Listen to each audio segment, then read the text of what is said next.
We're about to take a look at a piece of property on an island. They call it an isleta, and on the Nicaragua Lake in Nicaragua near Granada. This is a gorgeous site. The island consists of approximately 1.5 acres. Actually, it's a little bit more than 1.5 acres of land. The house is barely visible from the water. It's about a 10-minute boat ride from the beaches of Granada. Very peaceful, very calm. This house consists of the main house. There's several buildings. There's the main house, the guest house. There's the custodian's quarters, his house, and then there's a room attached to the house, a room and a bathroom, which would be for the maid, for the housemaid. There's also a small building located on the water's edge, which is where a lot of the materials are kept for the boat, the gardening, etc. There's a boat ramp, which is visible now. The water level is fairly high now this time of year, but there's a boat ramp for your yacht. Currently what they've done is closed off the boat ramp so that you can use it as a swimming pool. They've screened it off. Obviously it's removable, but it's screened off and used as a swimming pool. There's enough land, however, enough land and materials to build a swimming pool. The landscape is terraced, very green, colorful, all types of plant life and trees. It's really quite a nice place. The main house consists of well, let me back up. The house that you're looking at now, that's the custodian's quarters. I believe there's one room, a full bathroom, and then a little patio area that you see. This is at water's edge. It's also directly across from an adjacent island, which is about, I'd say 30 to 50 feet away from the island that we're taking a look at. The rest of the islands are quite a little ways away, in the sense of maybe 100 yards would be the next closest island. There's a bunch of small islands in this area. As you can see, nice flowers. The custodian's dog, he was kind of nonchalant. Stone walkways and stone terraces that go up to the main house. Now the main house consists of 2 bedrooms, a master bath, a barbecue area, patio area, that's the barbecue pit and patio area, which is actually quite large. I think the patio area could easily seat 20, 30 people. A lot of the living here in Nicaragua is done outside, especially the entertaining and the relaxing.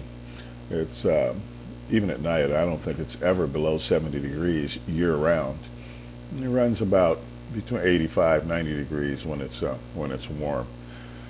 There's a consistent breeze here. The house is on top of the island, I'd say about a 20, 25 foot elevation from the water's edge. It's quite nice, very well kept home. We didn't really see excuse me, any maintenance that was needed.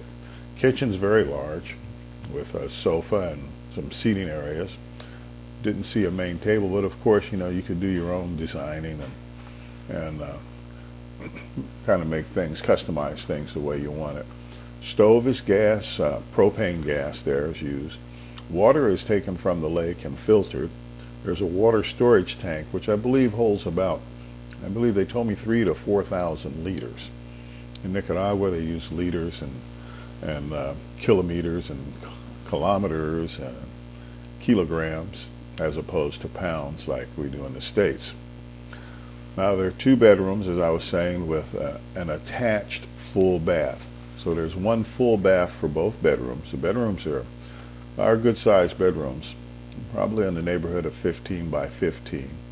2 walk-in closets, bathrooms large, I'd say at least in the neighborhood of 6 or 8 by 8, and that's it for the main house. Oh, excuse me, the main house also has attached to it there are maid's quarters, which are 1 room and a full bathroom. The room is pretty good size. All the bedrooms have their individual air conditioning. There's electricity to the island. There's cable TV to the island, which also allows you to have internet. Most people use cell phones. which are relatively inexpensive here in Nicaragua. And of course, if you have internet, then you can also have your phone by way of the internet. Bathrooms, all tiled, floors tiled. Bathrooms are modern and large. The guest rooms are in a separate building, but they're attached. Both rooms are well, as you can see, they're also very large rooms with nice bathrooms. So you've got 2 guest rooms and 2 full bathrooms that are separate from the main house, separated by a short walk of maybe 20-30 feet, and very close to the patios. There's also a tennis court.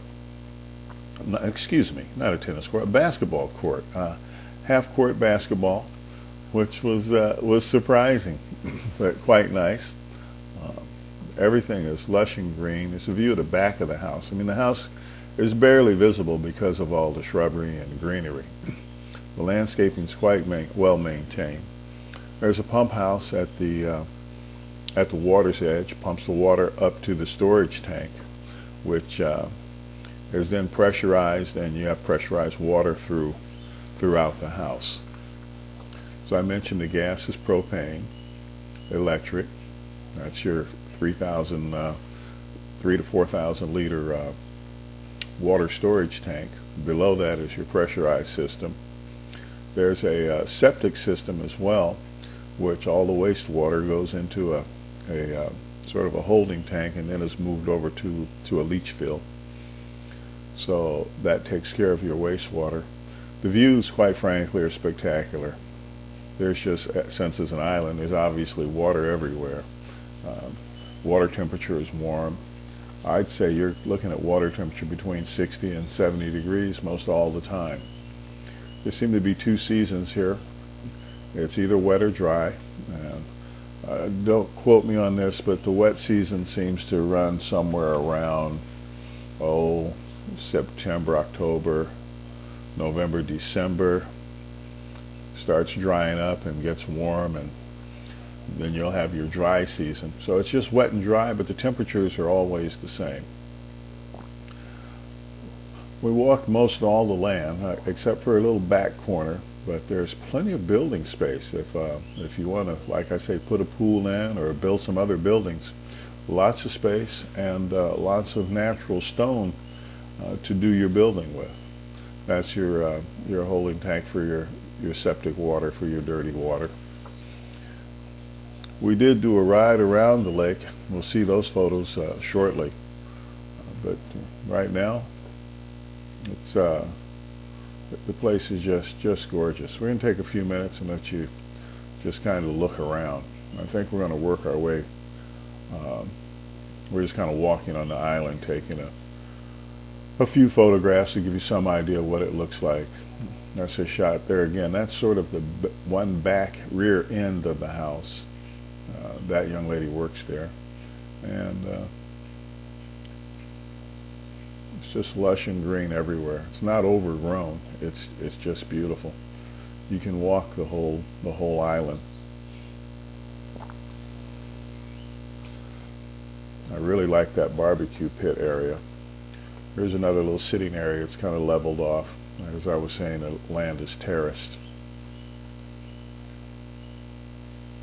There are other islands around which are owned by other folks. There's some land there that some islands that are vacant that have nothing built on them. You can see one island off to the distance. You can also see the mainland off in the distance there. This is a separate little patio area. Just had a table and 4 chairs there. Nice, quiet, peaceful place to live.